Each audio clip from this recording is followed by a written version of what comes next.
चालू आहे रामवाडीमध्ये आणि आजच्या स्थितीला आपण जाणून घेऊया। आजच्या स्थितीमध्ये प्रणिताई शिंदे लीडना पुढे आहेत असं समजतं। तर आपण फळ विक्रेते जे तळागाळातले लोक आहेत त्यांच्याशी जाणून घेऊया की आजच्या सोलापूर लोक मतदारसंघाची स्थिती काय आहे। आपलं नाव सांगा। सलीम बागवान। बरं, आपल्याला काय वाटतं आज मतमोजणी चालू आहे, प्रणिताई शिंदे पुढे आहेत, तर आपलं मत काय आहे? तर माझं मान्यता आहे परिणीताई येईल। अजून विकास तर झाला नाही आतापर्यंत सोलापूरचा, तर आपली उम्मीद आहे का तर परिणीताई आली तर गोरगरिबांचा धडबड करील। बरं, आता प्रणिताई येईल असं आपल्याला वाटतं, त्याचं कारण काय आहे?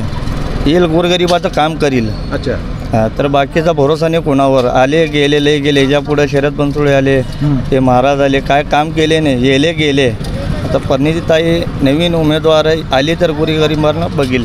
म्हणजे आपलं म्हणणं आहे की परक्या उमेदवारापेक्षा स्थानिक उमेदवार यावा असं आपलं मत आहे का? हां, तसा। बरं, किती म्हणजे पुढं लीड वाढेल की पुढे येतील काय मग? हे 100% परिणीती येणार। तर तळागाळातील जे फळ विक्रेते आहेत त्यांचंही मत आहे की आजच्या सोलापूर लोकमतदारसंघामध्ये प्रणितीताई निवडून याव्यात। कारण का तर विकासाचं काम त्यांनी केलेलं आहे आणि स्थानिक उमेदवार असावा असं जनसामान्याचं मत आहे। कॅमेरामॅन निलेश काळे, मुरलीधर काळे, सौदागर, मी डॉक्टर जगताप, लोकप्रधान न्यूज।